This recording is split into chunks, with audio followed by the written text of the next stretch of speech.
বালাদিল আমিন, পবিত্র শহরের কসম। ওয়া আনতা হিল্লুন, আর তুমি হলা হালাল সন্তান, বৈধ সন্তান।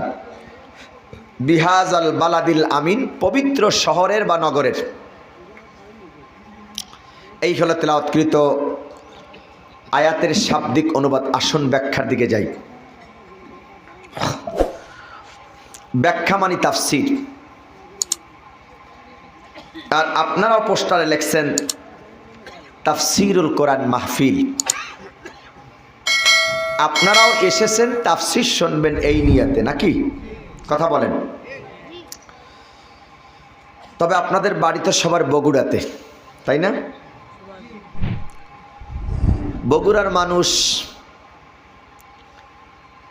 কি আলোচনা পছন্দ করে তবে আমার জানা নাই। আমি আপনাদের গ্রামের মেহমান হিসাবে যতটুকু আলোচনা করব, আপনারা যদি সবাই ধৈর্য সহকারে বসেন তাহলে আমি বুঝবো যে না, এই গ্রামের লোকজন আলোচনা বুঝছে। কারণ আপনাদের বগুড়াতে বক্তা বেশি, তবে সেই বক্তার আলোচনা আমিও মাঝে মাঝে শুনি, কিন্তু তারা বিশেষ কোনো একটা কেচ্ছা বা কাহিনীর উপরে আলোচনা করে আপনাদেরকে 2 ঘন্টা 2.5 ঘন্টা পার করে দেয়। আর আমি একটু আলোচনা করি একটু ভিন্ন অঙ্গে, ভিন্ন আঙ্গিনায়। আমি আপনাদের সামনে তেলাওয়াত করেছি, সূরার নাম হলো সূরাতুল বালাদ।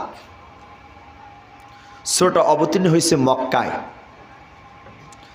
এই সূরাতে আয়াতের সংখ্যা হলো 20, সূরাতে রুকু সংখ্যা হচ্ছেন 1। কোরআন শরীফের 90 নম্বর সূরা। উপস্থিতি আপনারা যারা আমার কথা শুনছেন, আপনারা কি আমার কথা ক্লিয়ার শুনতে পাচ্ছেন? কথা বলুন। আচ্ছা, আসুন আমরা ক্লাসের ভিতর ঢুকে যাই। যে সূরাটি আমি তেলাওয়াত করেছি, আমরা বলুন তো সবাই, সূরাটির নাম কি? আবার বলেন। বালাদ। এবার বলুন সূরাটা অবতীর্ণ হয়েছে কোথায়? মাশাআল্লাহ, মাশাআল্লাহ, আপনাদের জেন খুব ক্লিয়ার। এটা কোরআন শরীফের কত নম্বর সূরা? মাশাআল্লাহ। সূরাতে আয়াত আছে কয়টা? 20টা। কয়টা? রুকু কয়টা? একটা। এবার আবার সবাই জবাব দেন, কত নম্বর সূরা তেলাওয়াত করছি? আয়াত কয়টা? রুকু কয়টা? সূরাটা অবতীর্ণ কোথায়? কত নম্বর সূরা? 90 নম্বর সূরা। আপনারা যারা আমার সামনে বসছেন, আমি মনে করি এটা একটা ক্লাসে আমি বসছি। আমার আলোচনার শেষ পর্যন্ত যদি আপনারা থাকেন বা ধৈর্য সহকারে বসেন, তাহলে বুঝতে পারবেন যে আমি কি আলোচনা করতে চাচ্ছি।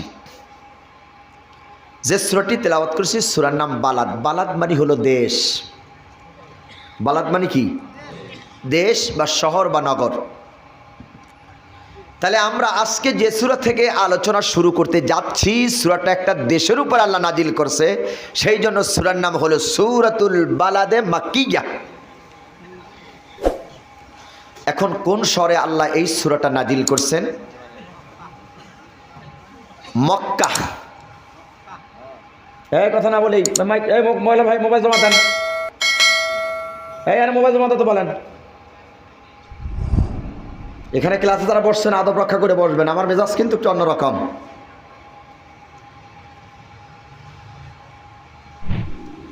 কোন সাউন্ড আসবে আস্তে করে মালাইন ইল্লাল বালাক। আমি কিন্তু জিজ্ঞাসা কোনো প্রশ্ন, আমি কিন্তু বক্তা আগেই বলে নিয়েছি। যে শহরে আল্লাহ সূরা নাজিল করছেন, শহরটার নাম কি বলুন তো? আবার বলেন। মক্কা। মক্কার পূর্বে একটা নাম ছিল বাক্কা। কি ছিল? কোরআন শরীফ এসেছে বিবাক্কাতা মুবারাকা ওয়া হুদাল লিল আলামিন। আমি বাক্কা শহরে আল্লাহ রাব্বুল আলামিন রহমত নাজিল করে দিয়েছি। সুবহানাল্লাহ বলেন। মক্কার পূর্বের নাম, আবার সবাই, মক্কার পূর্বের নাম বাক্কা শহরে আল্লাহ কি নাজিল করছে? কয়টা? কথা কোন? কয়টা? দেখে কি দুইটা রহমত আল্লাহ নাজিল করছে মক্কা শহরে। সম্মানিত দিনী ভাইয়ার আমার, প্রাণ প্রিয় বগুড়াবাসী, আল্লাহ রাব্বুল আলামিন সূরা বালাদ মক্কায় নাজিল করেছে, কিন্তু মক্কার পূর্বের নাম হলো বাক্কা। এই বাক্কা শহর আল্লাহ রাব্বুল আলামিন যে রহমত নাজিল করেছেন, আল্লাহ রাব্বুল আলামিন কোরআনুল কারীমের মধ্যে বলেন, قد جاءكم من الله نور وكتاب مبين। আল্লাহ পাক বলেন, قد جاءكم من الله نور, নিশ্চয়ই আল্লাহর পক্ষ থেকে তোমাদের জন্য একটা নূর এসেছে। 2 নম্বরে যে রহমত সেটা হলো ওয়া কিতাবুম মুবিন, রবের পক্ষ থেকে একটা কিতাব আসছে। এবার ভাইয়ার আমার কান লাগান, আল্লাহর পক্ষ থেকে মক্কা শহরে 2টা জিনিস আসছেন রহমত, একটা হলো নূর আর একটা হলো কোরআন। এই নূর দ্বারা উদ্দেশ্য হচ্ছেন হযরতে মুহাম্মাদুর রাসূলুল্লাহ সাল্লাল্লাহু আলাইহি ওয়াসাল্লাম, আর কিতাব দ্বারা উদ্দেশ্য হচ্ছে আল্লাহর কোরআন। বাক্কা শহরে আল্লাহ পাক 2টা রহমত নাজিল করেছে, একটা হলো আপনার আমার নবী মুহাম্মাদুর রাসূলুল্লাহ, আর একটা হলো আসমানি গ্রন্থ, জ্ঞান ও বিজ্ঞানের মৌলিক উৎস, আল্লাহর পক্ষ থেকে মানুষের হেদায়েতের বাণী আল কোরআন। সুবহানাল্লাহ বলেন। কয়টা রহমত? একটা নবী আর একটা কি? কোরআন। এই নবীও আমরা পেলাম, কোরআনও আমরা পেলাম। তাহলে আমাদের তকদির, আমাদের কিসমত ভালো না মন্দ? কথা বলতে হবে, ভালো না মন্দ? আসেন, এই বাক্কা শহরে আল্লাহ কোরআন নাজিল করছে। নাজিল করে রসুলের শানে আল্লাহ এই আয়াত নাজিল করছে। কি আয়াত? কান লাগান। সম্মানিত দিনী ভাইয়ার আমার, আল্লাহ কোরআন নাজিল করে দিয়া এই আয়াত নাজিল করেছেন, ইয়া আইয়ুহার রাসূল বাল্লিগ মা উনজিলা ইলাইকা মির রাব্বিক। ইয়া আইয়ুহার রাসূল, হে রাসূল, বাল্লিগ মা উনজিলা ইলাইকা মির রাব্বিক, বাল্লাগা ইউবাল্লিগু তাবলিগান। হে নবী, আপনি মানুষের সামনে তাবলীগ করেন। বিমা উনজিলা ইলাইকা মির রাব্বিক, হে নবী, আপনি আপনার রবের পক্ষ থেকে যে কোরআন আসছে এই কোরআনের দাওয়াত দেন। সূরা জারিয়াতের শেষ অংশে আল্লাহ পাক বলে, ফাযাক্কির বিল কুরআনি মাইয়াখাফু ওয়াঈদ। যাক্কারা ইউযাক্কিরু মুযাক্কিরান, হে নবী, আপনি মানুষদেরকে উপদেশ দেন বিল কোরআন, কোরআন দ্বারা। এইবার কান লাগান, 2টা আয়াত আল্লাহ কি বলে? নবী, আপনি মানুষকে দাওয়াত দেন কোরআন দিয়া, উপদেশ দেন কোরআন দিয়া। দাওয়াত দেন কোরআন দিয়া, উপদেশ দেন কোরআন দিয়া। নবী কোনো বাপ দাদার কাহিনী শুনাইলে চলবে না, কোনো পীর মাশায়েখ বুজুর্গ মুরব্বীর কথা শুনাইলে চলবে না। আপনার রবের পক্ষ থেকে যে কোরআন আসছে সেই দাওয়াত দেন, সেই কোরআনের আপনি উপদেশ দেন। তবে নবীজি কোরআনের দাওয়াত দেবেন, উপদেশ আপনি দেবেন, কোরআনের দাওয়াত আপনি দেবেন, কোরআনের উপদেশ দেবেন। তবে ফাযাক্কির ইন্নামা আনতা মুযাক্কিরুল লাস্তা আলাইহিম বিমুসাইদির। নবী, আমি আপনারে দারোগা বানাই নাই, আপনি লাঠিচার্জ করবেন। নবী, আমি আপনাকে দারোগা করে পাঠাই নাই, আপনি পিটাইয়া মানুষকে হেদায়েত দিতে পারবেন না। আপনি একজন উপদেশক নবী, আপনি উপদেশ দেন কোরআন দিয়া। আমি আল্লাহ যাকে চাবো হেদায়েত দেব। মাইয়াহদিল্লাহু ফালা মুদিল্লা লাহু ওয়া মান ইউদ্লিলহু ফালা হাদিয়া লাহু। আমি আল্লাহ যাকে চাই হেদায়েত দেই, আর আমি আল্লাহ তাআলা যাকে চাই গোমরাহ করি। নবী, আপনি হেদায়েতের মালিক না, আপনি উপদেশক, উপদেশ দেন। তবে নবী, আপনি বিনয়ী বিনম্রতার সাথে আপনি দাওয়াত দেন। নবী, আপনি পিটাইয়া মানুষকে হেদায়েত দিতে পারবেন না। সুবহানাল্লাহ বলেন। আপনারা কি আমার কথা বুঝতেছেন? আমার আজকে সবচাইতে বেশি কষ্ট হচ্ছে শুধু মাইকের জন্যে। বেশি কথা আমি বলবো না, খুব মুক্তাসার আমি শেষে দেবো, যেহেতু আমি আমার বুককে ব্যথা করবো না।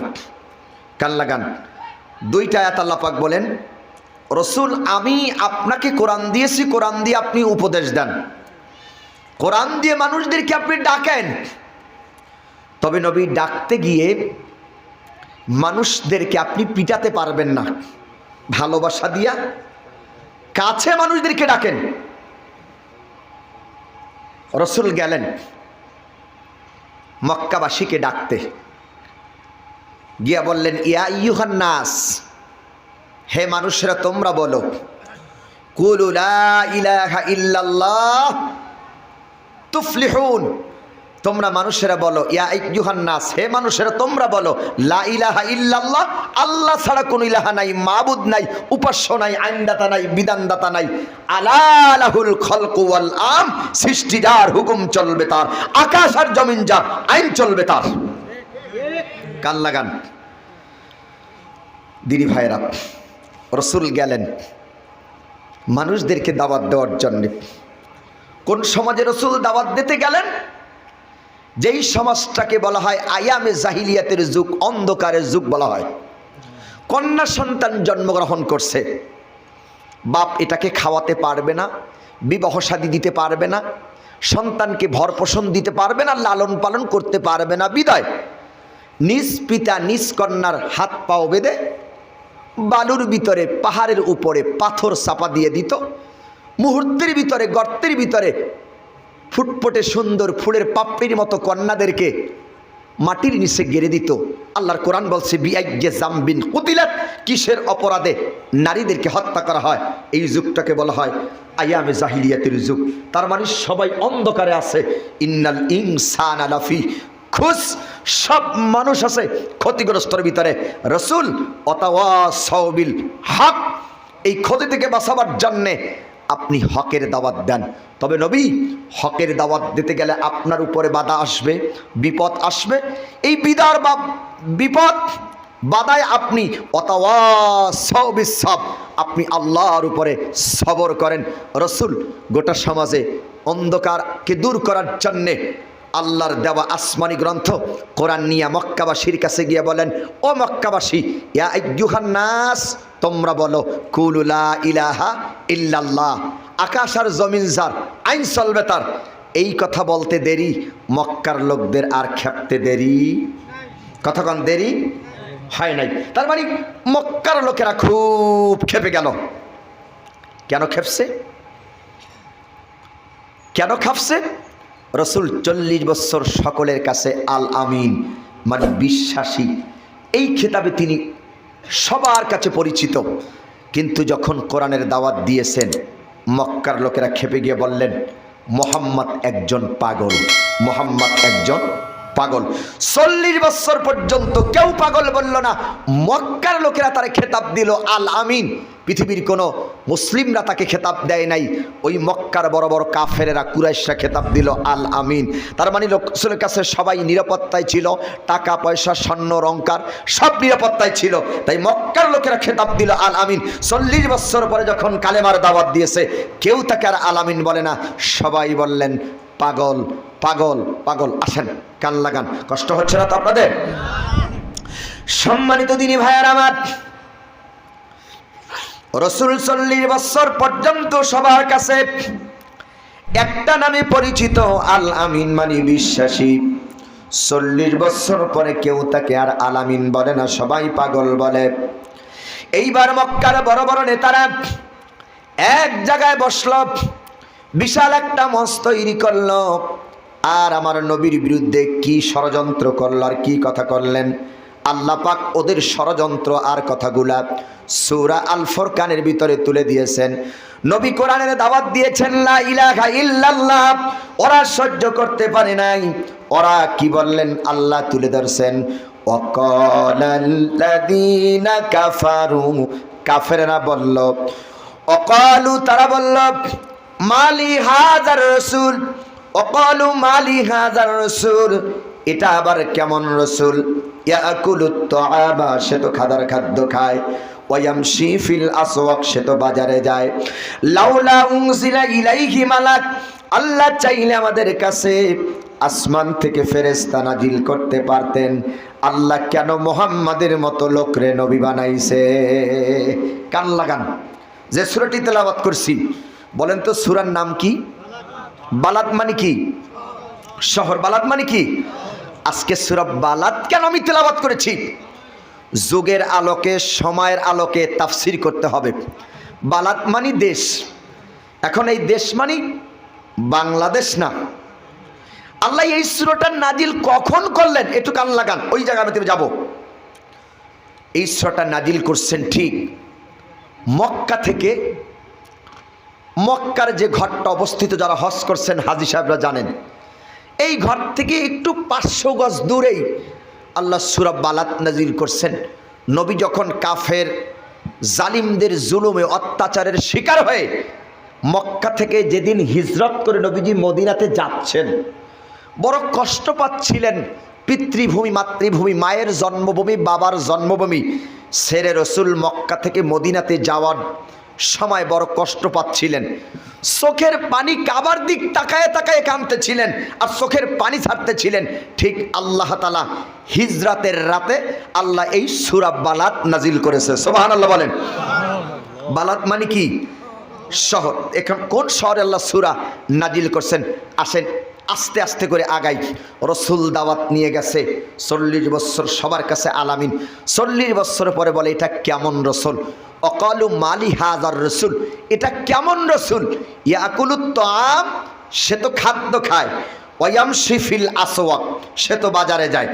আল্লাহ চাইলে আমাদের কাছে আসমান থেকে ফেরেশতা নাজিল করতে পারত কালেমার দাওয়াত দেওয়ার জন্যে। রসুল দাওয়াত নিয়ে গেল, ওরা বলছে কেমন রসুল। দেখেন 1500 বছর আগের ইতিহাস। ওরা বলছে এটা কেমন রসুল? এ তো বাজারে যায়, খাবার খাদ্য খায়, ঘর সংসার করে। আল্লাহ চাইলে আমাদের কাছে আসমান থেকে দাওয়াত দেওয়ার জন্য, মুহাম্মাদের মতো লোক নয়, আল্লাহ চাইলে আসমান থেকে আমাদের কাছে ফেরেশতা নাজিল করতে পারত এই কোরআনের দাওয়াত দেওয়ার জন্যে, কালেমার দাওয়াত দেওয়ার জন্যে। প্রিয় দিনী ভাইয়েরা, 1500 বছর আগে ওরা বলছে কেমন রসুল।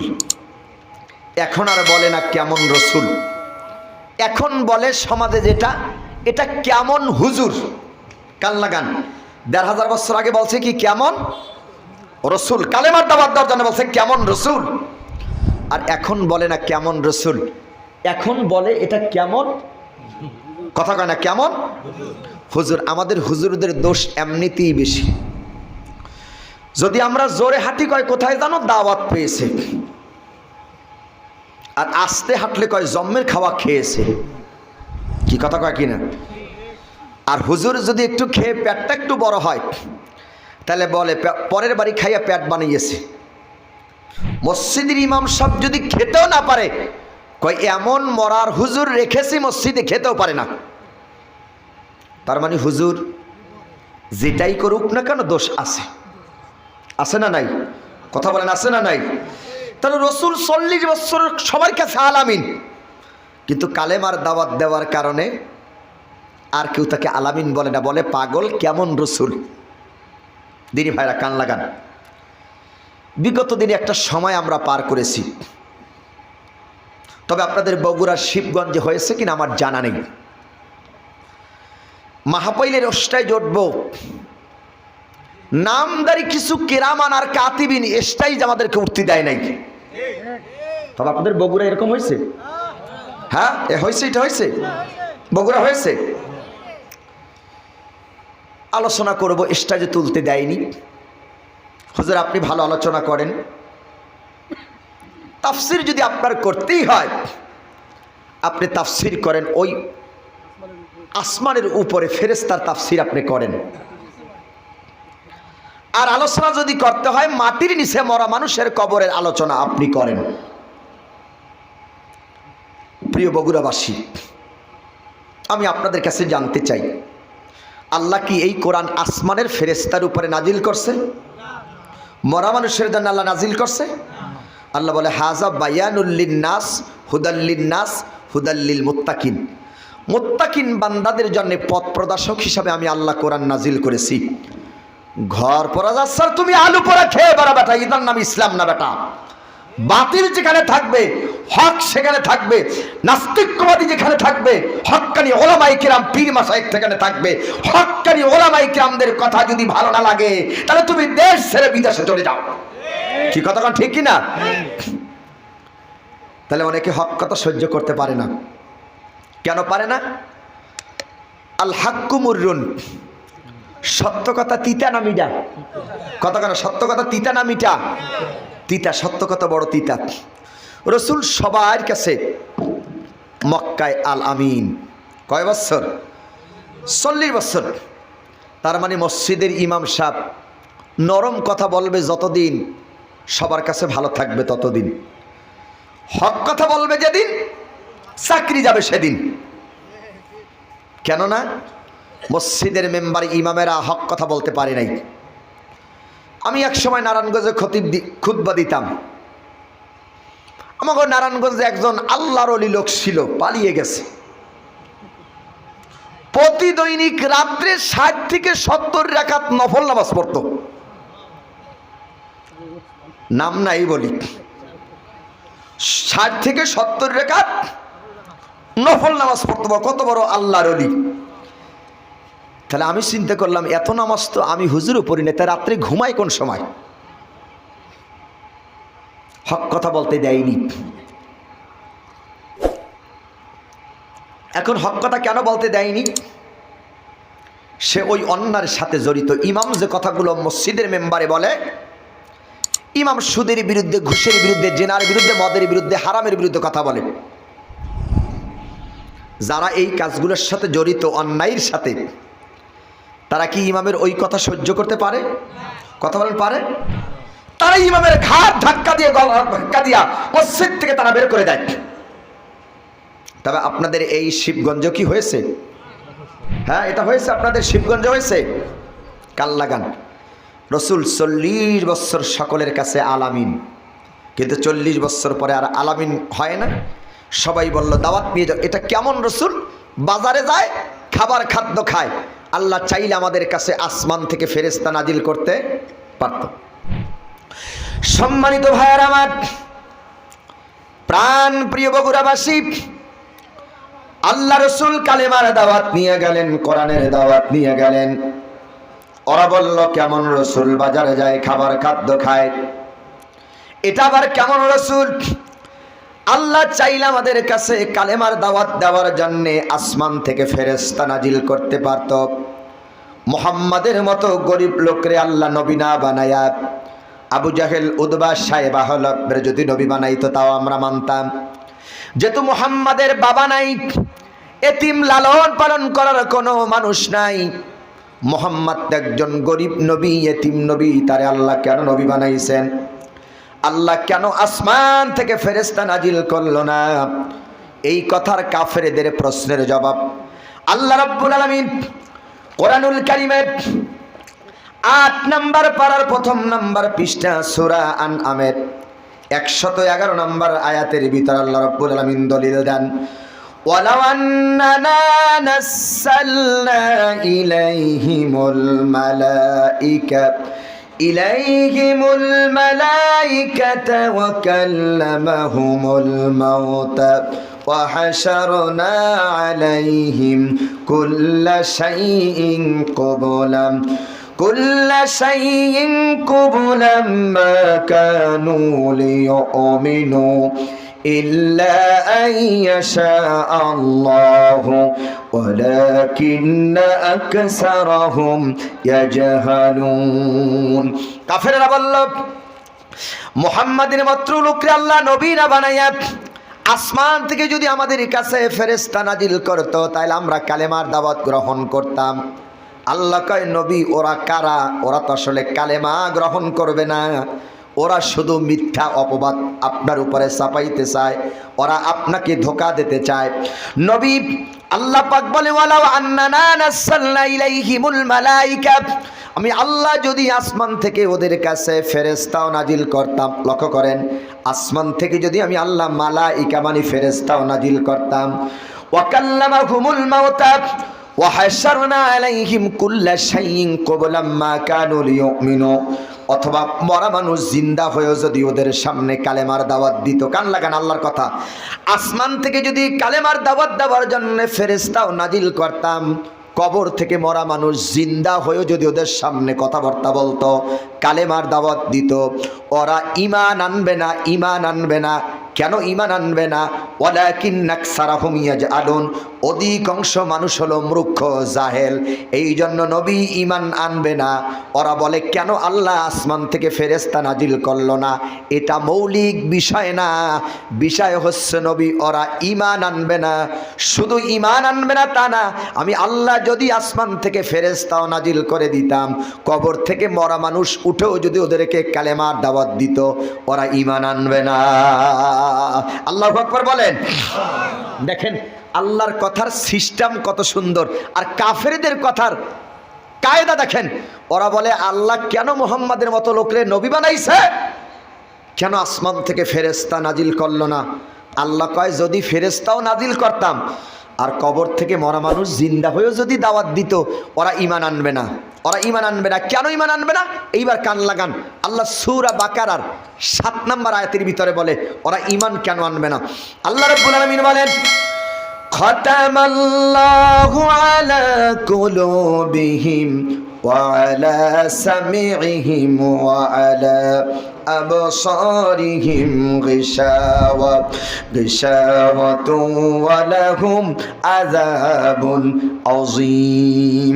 আল্লাহ পাক বলে ঈমান ওরা এই জন্য আনবে না, খতামাল্লাহু আলা কুলুবিহিম, যাদের অন্তঃকরণের ভিতরে আল্লাহ তাআলা মোহর লাগাই দিয়েছেন, সেল লাগাই দিয়েছেন, অন্তরটারে আল্লাহ তাআলা ঝুলাই দিয়েছেন, ওরা ঈমান আনবে না। ওরা কোরআন শুনবে, হাদিস শুনবে, দাওয়াত শুনবে, ওদের চৌক আছে দেখে না, কান আছে শোনে না, অন্তর আছে বোঝে না। এরা কারা? উলাইকা কাল আনআম, তারা হলো চতুষ্পদ জন্তু, বালহুম আদল, তার থেকেও তারা নিকৃষ্ট। কান লাগান, আমার কথা কি আপনারা বুঝতেছেন? তাফসীর কি বুঝতেছেন? দেখেন শেষ পর্যন্ত আলোচনাটা কোথায় যায়। আমি জানি আপনাদের এলাকাতে যদি মাওলানা বজলুর রশিদ আসে তাহলে আপনারা মাশাআল্লাহ খুব খুশি। কোরআন আর হাদিস তো তাফসীর করে না, ওই শুধুমাত্র কয়েকটা কেচ্ছা বলে শেষ হয়ে চলে যায়। কিছু বক্তা আপনাদের বগুড়াতে আছে, আমি অনেক পরামর্শ দিই বক্তাদেরকে যে লেখাপড়া করো, তারপর মঞ্চে এসে বক্তৃতা করো। কান লাগান, আলোচনাটা কোন দিক যায়। আল্লাহ আসমান থেকে ফেরেশতা নাজিল করলো, ঈমান আনবে না। কেন ঈমান আনবে না? আল্লাহ কলবের ভিতরে কি লাগাইছে? কথা বলেন, কি লাগাইছে? মোহর লাগাই দিয়েছে, সেল লাগাই দিয়েছে। চৌক আছে দেখে না, কান আছে শোনে না, অন্তর আছে বোঝে না। তারা কারা? উলাইকা কাল আনআম, তারা হলো চতুষ্পদ জন্তু। ঠিক আমাদের সমাজেও এই লোক আছে, আসেনি? কোরআন দিয়ে বুঝাবেন, হাদিস দিয়ে বুঝাবেন, দর্শন দিয়ে বুঝাবেন, ইতিহাস দিয়ে বুঝাবেন, বুঝবে না। কোরআন শোনার পরে মসজিদ থেকে, প্যান্ডেল থেকে বের হয়ে বলবে, ও হুজুরেরা কয়। কি বলবে? ও হুজুরেরাই কথা বলে না, ও হুজুরেরা বলেই বয়লি। কথা শোনার পরে যে কাজটা করে, আস্তে করে একটা মাথায় এরকম ঝাঁকি দেয়, মাথাটা একটা নাড়া দেয়, ঝাঁকি দেয়, ঝাঁকে দিয়ে আর এক রাস্তা দিয়ে তারা চলে যায়। আল্লাহর কোরআনের কথা শোনে না। ১,৫০০ বছর আগে ওরাও রসুলের কোরআনের কথা শুনতো, কথা শুনতো না, আস্তে করে মাথা ঝাঁকি দিয়া আর এক রাস্তা দিয়ে চলে যেত। রসুলের সামনে আসলে আবার সুফিগিরি করতো। সুফিগিরি পর্যন্ত আল্লাহর কোরআনের ভাষায় এরা এসে বলতো, ইদা জা আকাল মুনাফিকুনা ক্বালু নাশহাদু ইন্নাকা লা রাসূলুল্লাহ। হে রসুল, আমি সাক্ষ্য দিচ্ছি আপনি আল্লাহর নবী, তাতে কোনো সন্দেহ নাই। রসুলের থেকে যখন আবার আলাদা হয়ে যাইতেন, আবু জাহেল, উতবা, সায়েবার সাথে মিলে বলতো, আমরা তোমার দলের লোক, মুহাম্মাদের সাথে আমরা উপহাস করেছি। আমাদের এই সমাজেও কিছু এরকম মুসলমান সুবিধাবাদ, কথা বলতে হবে, সুবিধাবাদ। তার মানে বৃষ্টি আসে যেদিক ছাতা ধরে, কথা কয় না সেদিক। রসুলের সামনে আসলে খুব সুফিগিরি করতো। ক্বালু নাশহাদু, আমরা সাক্ষ্য দিচ্ছি আপনি আল্লাহ রসুল, তাতে সন্দেহ নাই। কিন্তু রসুলের থেকে যখন আলাদা হইতেন, উতবা কাফেরদের সাথে মিলে বলতেন, মুহাম্মাদের সাথে উপহাস করেছি। এই চরিত্রের মানুষদেরকে কোরআনের ভাষায় বলা হয় মুনাফিক। কি বলা হয়? আপনাদের সমাজে এরকম মানুষ আছে? কতখানি আছে? মুনাফিকের চরিত্র দুই রকম, মুখে একটা, অন্তরে একটা। অন্তরে একটা, মুখে একটা। এর হলো নেফাকি চরিত্র, মুনাফিকের চরিত্র। ইসলামের যত ক্ষতি ইহুদি খ্রিস্টান কাফেররা যা না করেছে তার থেকে বেশি ইসলামের ক্ষতি করেছে নামধারী মুসলমান মুনাফিকেরা। কথা বলে ঠিক কি না? কারা? তার একটু দলিল দেই। কোরআন শরীফে 114টা সূরার ভিতরে 2টা সূরা আছে, একটা হলো কাফিরুন আর একটা হলো মুনাফিকুন। কাফেরদের নামে আল্লাহ যে সূরা নাজিল করেছেন 6টা আয়াতে আল্লাহ শেষ করেছেন, 6টা আয়াত। আর মুনাফিকের নামে যে আল্লাহ তাআলা সূরা নাজিল করেছেন আল্লাহ তাআলা 9টা আয়াত দিয়েছেন। কয়টা? কাফের থেকে মুনাফিক কত কেন? মুনাফিক ভয়ঙ্কর। কাফের দেখলে চেনা যায় এটা কাফের, কিন্তু মুনাফিক দেখলে চেনা যায় না।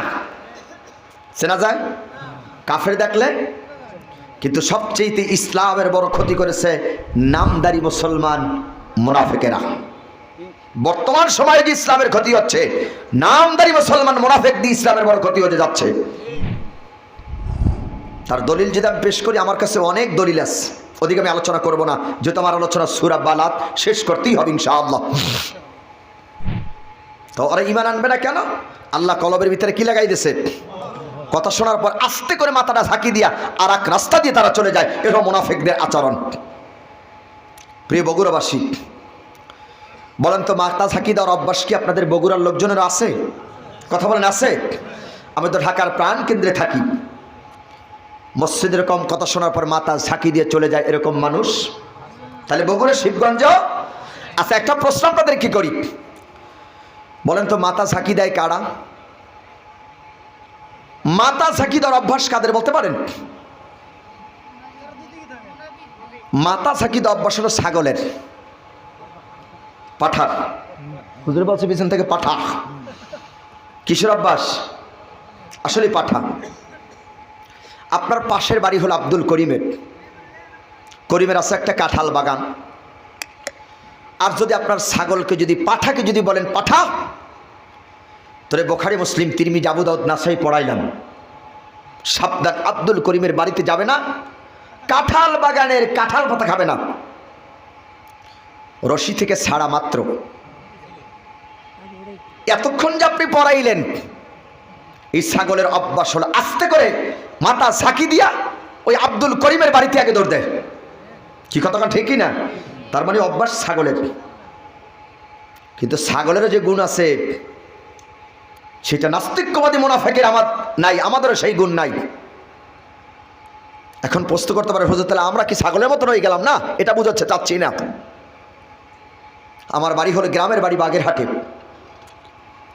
একবার আমি আমার গ্রাম থেকে বাজার থেকে ছাগল কিনে ছাগলের রশি ধরে টেনে টেনে বাড়ির দিক যাচ্ছি, হঠাৎ করে মাঝপথে দেখি ছাগল ব্রেক দিয়েছে, সামনে 2 পা বাড়িয়ে দিয়েছে। আপনাদের বগুড়ার ছাগল কিরকম ব্রেক দেয়? কথা বলেন, ব্রেক দেয়? তাহলে ভাই বগুড়ার ছাগল আর আমাদের বাগেরহাটের ছাগলের তরিকা ঠিক আছে, ঠিক কি না? কিন্তু ছাগল ব্রেক দিল কেন? টাকা তো কম দিনে ছাগল ব্রেক দিল কেন?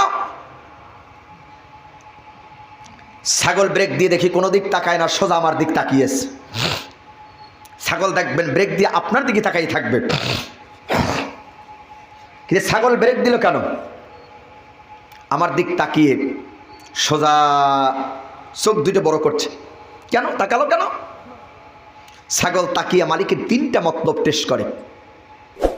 1 নম্বরে দেখে আমার মালিককে আমাকে ঘাস খাওয়ার জন্য নেয়, 2 নম্বর দেখে মালিককে আমাকে বিক্রি করার জন্য নেয়, 3 নম্বরে দেখে মালিককে আমাকে জবাই করার জন্য নেয়। একটা ছাগল ব্রেক করে মালিকের 3টা মতলব টেস্ট করলো, জবাই দেওয়া, ঘাস খাওয়া, বিক্রি করা। একটা ছাগল ব্রেক করে মালিকের 3টা মতলব টেস্ট করলো। আর আমি মানুষ, সৃষ্টির শ্রেষ্ঠ, আশরাফুল মাকলুকাত, কাররামনা বানি আদম, মানে আদমকে আমি আল্লাহ সম্মানিত করেছি। একটা ছাগল ব্রেক করে মালিকের 3টা মতলব টেস্ট করলো। আর আমি মানুষ একবার ব্রেক করে দেখলাম না কোন নেতার পিছনে হাঁটছি, কোন নেতার পিছনে নেতৃত্ব দিচ্ছি, নেতাইকে আমার জান্নাতে নেয় না জাহান্নামে নেয়, একবার ব্রেক করে আমি দেখলাম না। তাই আল্লাহ বলে উলাইকা কাল আনআম, তারা হলো চতুষ্পদ জন্তু, বালহুম আদাল, তার থেকে নিকৃষ্ট। এই সমাজে এমন নিকৃষ্ট মানুষ আছে কোরআন আর হাদিস দিয়ে বুঝাইলে বোঝে না, মাথা ঝাঁকি দিয়া আর এক রাস্তা দিয়ে চলে যায়। কি কথা বলেন? আছে? এরা কারা? আল্লাহর কোরআনের ভাষায়, আমাদের কথা না, আল্লাহর কোরআনের ভাষায় উলাইকা কাল আনআম, তারা হলো চতুষ্পদ যন্ত্র, বালহুম আদাল, তার থেকে নিকৃষ্ট। রসুল দাওয়াত দিল, মনে আছে তো আপনাদের? ওরা কি বলল? আসমান থেকে আল্লাহ কেন ফেরেশতা নাজিল করে নাই? আল্লাহ কয় যদি নাজিলও করতাম, মরা মানুষ কবর থেকে জিন্দা হয়েও যদি দাওয়াত দিত, ওরা ঈমান আনবে না। কেন? আল্লাহ কলব ওদের কি বানিয়েছে? মোহর বানিয়েছেন। এবার কান লাগান। সম্মানিত ভাইয়ের আমার, রসুল দাওয়াত দিলাম, ঈমান আনলো না। রসুলের বিরুদ্ধে ওরা চক্রান্ত দাঁড় করল। খুব মুক্তাসার সূরা বালাত লক্ষ্য করেন, ওরা কি চক্রান্ত দাঁড় করল আল্লাহ কোরআন শরীফের সূরা আনফালের 30 নম্বর আয়াতের ভিতরে তুলে ধরল। শোনো দুনিয়ার মানুষ, তোমরাও যদি মুমিন হও আর আল্লাহর কালামের দাওয়াত তোমরাও যদি দাও, তোমাদের বিরুদ্ধেও কাফেররা এই চক্রান্ত করতে পারে। কান লাগান। তোমরা যদি মুমিন হও, কোরআনের দাওয়াত তোমরা যদি দাও, তোমাদের বিরুদ্ধেও কাফেররা এই চক্রান্ত দাঁড় করতে পারে। ১৫০০ বছর আগে আল্লাহ রসুলের কাফেররা বাধা দিয়েছিল, কিন্তু বর্তমান সময়ে নামদারি মুসলমান এরা কোরআনের মাহফিলে বাধা দেয়। যদিও মুসলমানের সন্তান, তাতে কোনো আপত্তি নাই, কিন্তু ১৫০০ বছর আগের উতবা, আবু জাহেল, সাহেবা, আবু লাহাব যে ছিলেন, আমার কাছে মনে হয় তাদের ভিতরে আর এই নামদারি মুসলমানের ভিতরে কোনো পার্থক্য নাই। তারা কারা? নামদারি মুসলমান আবু জাহেলের উত্তরসূরিরা। দিনী ভাইয়ের আমার, আল্লাহ নবী কোরআনের দাওয়াত দিলেন, ওরা চক্রান্ত করলেন। সেই চক্রান্তগুলো তামাম পৃথিবীর মুমিনদেরকে আল্লাহ মেসেজ দিচ্ছেন সূরা আনফালের 30 নম্বর আয়াতের ভিতরে। আল্লাহ রাব্বুল আলামিন বলেন, ওয়াইদ ইয়ামকুরু বিকাল্লাযীনা কাফারু লিয়ুসবিতুকা আও ইয়াকতুলুকা আও ইউখরিজুকা ওয়া ইয়ামকুরুনা ওয়া ইয়ামকুরুল্লাহ ওয়াল্লাহু খায়রুল মাকিরিন। আল্লাহ রাব্বুল আলামিন বলেন, হে নবী, তুমি যে কোরআনের দাওয়াত দিচ্ছ, ওরা তো ঈমান আনে নাই, ওরা প্রশ্ন তুলেছে কেমন রাসূল বাজারে যায়, খাবার খাদ্য খায়। আল্লাহ চাইলে আসমান থেকে ফেরেশতা নাজিল করতে পারতেন। নবী, ওই মক্কার লোকেরা, ওই মক্কার কাফেররা তোমার বিরুদ্ধে 3টা চক্রান্ত দাঁড় করবে কোরআনের দাওয়াত দেওয়ার কারণে। 1 নাম্বার চক্রান্ত ওরা দাঁড় করলো আল্লাহর কোরআনের ভাষায়, লিয়ুসবিতুকা, নবীরে ধরে তালা জেলে বন্দী করে দিলেন। আও ইয়াকতুলুকা, নবীকে তারা হত্যা করার জন্য ঘরটাকে ঘেরাও করলো। আও ইউখরিজুকা, নবীকে তারা দেশ থেকে তাড়ায় দিল। কান লাগান। 1 নাম্বার চক্রান্ত, নবীরে জেলে বন্দী করলেন। 1 দিন আর 2 দিন মায়া নবীর ওরা জেলে বন্দী করে রাখে নাই। শিয়াবে আবু তালিবে আল্লাহর নবীকে 3 বছর তারা জেলে বন্দী করে রাখলেন। কয় বছর?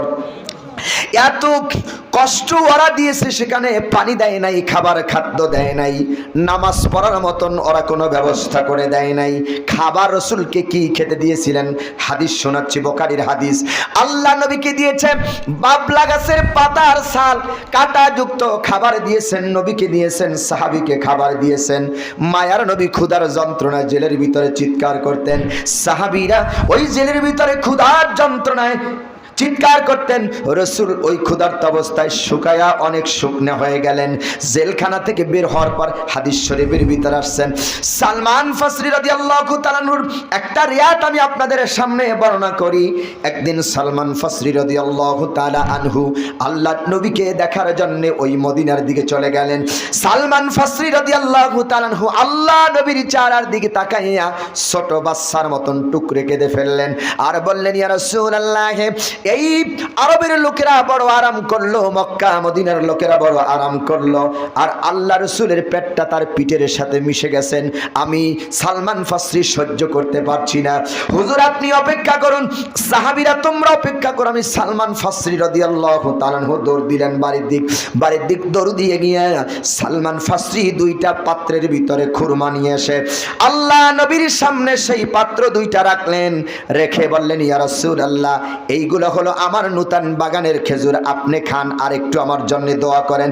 আল্লাহ রাসূল ওই পাত্রের ভিতরে খুরমা দেখে মুস্কি হাসলেন আর বললেন, ও সালমান ফাসরি, তুমি তো দেখতে পাচ্ছি দুই পাত্রের ভিতরে দুই ধরনের খুরমা বা খেজুর নিয়ে আসছ।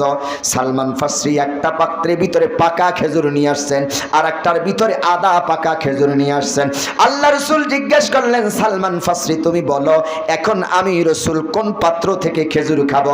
সালমান ফাসরি মুস্কি হেসে বলি, ইয়া রাসূলুল্লাহ, ইয়া হাবিবাল্লাহ, আপনি তো মায়ার নবী, দয়ার নবী, আপনি যেই পাত্রের ভিতরে হাত দেবেন আল্লাহ পাক ওই পাত্রের ভিতরে ওই বাগানের ভিতরে আল্লাহ পাক বরকত দিয়ে দেবেন। আল্লাহ রাসূল এইবার দুই পাত্র থেকে দুইটা খুরমা নিলেন, নিয়ে খেয়ে সাহাবীদের কিনে রাসূল দোয়া করলেন আর বললেন, আল্লাহ সালমান ফাসরি আমার পেটটাকে ভরাই দিয়েছেন খেজুর দিয়া, আমার সাহাবীদেরকে খেজুর খাইয়েছেন, আমি রাসূল খুশি হয়ে গেছি। আল্লাহ সালমান ফাসরির বাগানের ভিতরে তুমি বরকত দিয়া দাও। আল্লাহ রাসূল ওই দোয়া করলেন, এই দোয়ার বদৌলতে, দোয়ার বরকতে এখনো পুরা মদিনার বাগানে যত খেজুর না হয় তার থেকে হাজার লক্ষ গুণে সালমান ফাসরির বাগানের ভিতরে খুরমা হয়। হজ আমরা যখন করেছি আমরা ভিতরে ঢুকে দেখেছি মদিনার বাগানের সব খেজুর গাছগুলো মরে গেছে, আর সালমান ফাসরির বাগানের খুরমা গাছগুলো এখনো মরে নাই। সুবহানাল্লাহ বলেন। হাদিসের কথা, এখনো মরে নাই। আল্লাহ রাসূলের হাতে এত বরকত, এই মায়ার নবীরে 3 বছর জেলে বন্দী করে রাখছে। অপরাধ কি? কোরআনের দাওয়াত। কিসের অপরাধ? কথা বলে কিসের অপরাধ? কোরআনের দাওয়াত। আমরা জানি চোর, ডাকাত, মদখোর, জেনাখোর, খুনি, এদের জন্য জেলখানা হয়। এই যে জেলখানা না, কিন্তু আমরা দেখি ভালো মানুষের জন্যও চোর, খুনি, ডাকাতেরা রাস্তায় বুকের উদাম খুলে খুলে ঘোরে, আর হক্কানি ওলামায়ে কেরাম ফাঁসির কাস্টে ঝুলে শাহাদাত বরণ করে। কি কথা বলেন, ঠিক কি না? রাসূলের অপরাধ কি? কোরআনের দাওয়াত দেওয়া। একদিন দুই দিন নয়, 3টি বছর রাসূলকে শেবে আবু তালিবে বন্দী করার পর এক পর্যায়ে জেলখানা থেকে মুক্তি দিলেন। কান লাগান। মুক্তি দেওয়ার পর রাসূল মনে হয় কালেমার দাওয়াত বন্ধ করে দিয়েছে। কতক্ষণ কালেমার দাওয়াত বন্ধ করছে? মক্কার লোকেরা বললো, ওরে তো আটকালাম, 3 বছর জেলে বন্দী রাখলাম, দাওয়াত বন্ধ করলো না, এরে কি করা যায়? এরে আমাদের দেশে আর রাখা যাবে না। 1 নম্বরে ওরা করলেন, মুহাম্মদকে দেশে রাখা যাবে না, মুহাম্মাদের নিবন্ধন বাতিল করে দাও। ইতিহাস মিলাচ্ছি, 1000 বছর আগের ইতিহাস। 1 নম্বরে নিবন্ধন বাতিল করে দাও। 2 নম্বরে মুহাম্মদকে বলছে ওরা অবৈধ নাগরিক। কালেমার দাওয়াত দেওয়ার কারণে বলছে অবৈধ নাগরিক। 2 নম্বরে মুহাম্মাদের নিবন্ধন বাতিল করে দিয়েছে।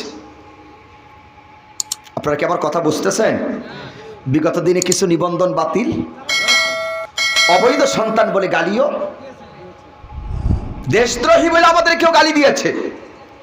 নিবন্ধন বাতিল করেছে। 1000 বছর আগের ইতিহাস। সূরা বালাদটা কোথায় গিয়ে দাঁড়া, একটু কান লাগান। নিবন্ধন বাতিল করলো, অবৈধ নাগরিক বলে ঘোষণা করলো। তারপরে রাসূল দাওয়াত বন্ধ, কারণ এইবার যারা চক্রান্ত করলেন সেই চক্রান্তের পক্ষে আল্লাহ সূরা বালাদ নাজিল করেছে। সম্মানিত দিনী ভাইয়ের আমার, আল্লাহ রাসূল করা অবৈধ নাগরিক বলল, নিবন্ধন বাতিল করে দিল, কিন্তু আল্লাহ নবীর কালেমার দাওয়াত বন্ধ হয় না। এইবার আল্লাহ রাসূলের ঘরটাকে ঘেরাও করলেন ওরা তলোয়ার নিয়ে। আল্লাহ রাসূলের ঘরের চতুর্দিকে দাঁড়ায় গেল গভীর রাত্রি।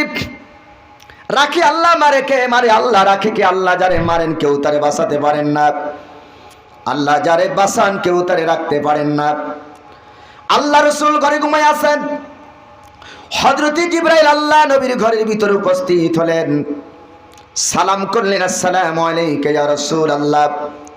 হুজুর সালামের জবাব দিলেন আর বললেন, ভাই জিবরাইল, এত রাত্রে তুমি কেন আসলে?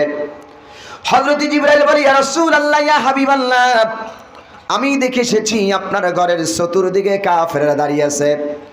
সকাল হলে পরে আপনাকে তলোয়ার থেকে টুকরা টুকরা করে দুনিয়ার জমিন থেকে বিদায় করে দিবে। হুজুর আপনি মেহেরবানি করে হিজরত করে আল্লাহর হুকুমে আপনি মক্কা থেকে মদিনায় চলে যান। আল্লাহ নবী ঘুম থেকে উঠলেন, সহিহ বুখারীর বর্ণনা। ঘুম থেকে উঠে হযরত আলীকে ডেকে বললেন, আলী এই চাদরটা নাও, তুমি চাদরটা মুড়ে দিয়ে শুয়ে থাকো। হযরত আলী বলে, ইয়া রাসূলুল্লাহ, আপনার চাদরখানা মুড়া দিয়ে আমি শুয়ে থাকবো, সকালবেলায় ঘরের ভিতরে কাফেররা ঢুকবে, আমি আলীকে মুহাম্মদ মনে করবে, আর ওদের তরবারি থেকে টুকরা টুকরা করে আমাকে দুনিয়া থেকে বিদায় করে দেবে। আমি আলীর মনের ভিতরে কোনো কষ্ট থাকবে না, বরং মনের ভিতরে তাই সান্ত্বনা আসবে যে আমি আলীর জীবনের বিনিময়ে আল্লাহর নবী দুনিয়ায় বেঁচে আছেন। এইবার আবার আলীকে ডাকলেন, হুজুর আবার আলীকে ডাকলেন, ও আলী, এই নাও তোমার ডান হাতটা একটু বের করে দাও। হযরত আলী আল্লাহ রসুলের দিক ডান হাতটাকে আগায় দিলেন। আল্লাহ রসুল বললেন, ও আলী, এই তোমার ডান হাতের ভিতরে মক্কার লোকদের আমানত আমি রেখে যাচ্ছি, আমি মদিনার দিকে চললাম। ও আলী, সকালবেলায় মক্কার লোকদের আমানত তুমি ফেরত দিয়ে আসবে, কেউ যেন বলতে না পারে মোহাম্মদ দেশ থেকে চলে গেছে, আমাদের আমানত নিয়ে গেছে, এই কথা যেন বলতে না পারে।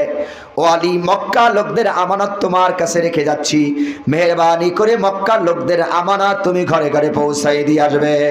এইবার শিক্ষা কান লাগান, নবীজি মক্কা থেকে হিজরত করে মদিনায় যান, চাইলে মক্কার লোকদের আমানত আমার নবী নিয়ে যেতে পারতেন, কিন্তু আমানত নিয়ে যাচ্ছেন না, আলীর কাছে মক্কার লোকদের আমানত হুজুর রেখে যান।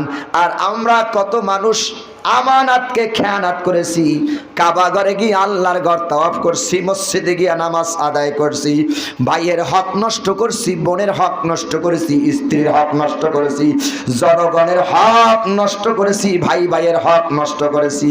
আর মসজিদে গিয়া 5 থেকে 7 হাত একটা পাগড়ি বেঁধে রুমাল মাথায় দিয়া নামাজ আদায় করতেছি। আল্লাহ কয়, ও নামাজি, আমার বান্দার হক তুমি নষ্ট করে মসজিদে এসে নামাজ পড়ছো, তুমি কেমন নামাজি শোনো, ফাওয়াইলুল লিল মুসাল্লিন, তুমি হইলাই এমন মুসল্লিন, এমন নামাজি, মানুষকে দেখাবার জন্য তুমি নামাজ আদায় করো। আছে আছে আছে আছে। ভাইয়ের হক নষ্ট করে, বোনের হক নষ্ট করে, ছেলেমেয়ের হক নষ্ট করে, আর সে কাবায় গিয়া কান্দে, রব্বানা যালামনা আনফুসানা। ওরে বাটফার, হাদিস আছে নাকি দুই একজন? আবার আমি কিন্তু আপনার দলের লোক, রাগ করেন না সবাই, হাজি রাগ করেন, আমি কিন্তু আপনাদের দলের লোক। বক্তা সারা দেশে ওয়াজ করে বেড়াও, আর বোনের হক নষ্ট করো, ভাইয়ের হক নষ্ট করো, মেয়ের হক নষ্ট করো, তুমি বক্তাগিরি করো। আও বক্তা, আয় বক্তা, আয়, বাটাম ফাটাবো। আপনাদের বগুড়ার ভাষায় বললাম, কি ফাটাবো? কথা কয় না, বাটাম ফাটাবো। আল্লাহ কয় বাটাম ফাটাবো, হক নষ্ট করে হাজি, মানুষের হক নষ্ট করে বক্তা, আয় বাটাম ফাটাবো। বক্তা আছে না নেই? নেই। কথা বলেন, আছে না নেই? কি নামাজ আপনি পড়েন? নামাজ তো শুধু মানুষকে দেখাবার নামাজ পড়েন। কান লাগান, হকুল্লাহ, আল্লাহর হক, আর একটা হকুল আব, বান্দার হক।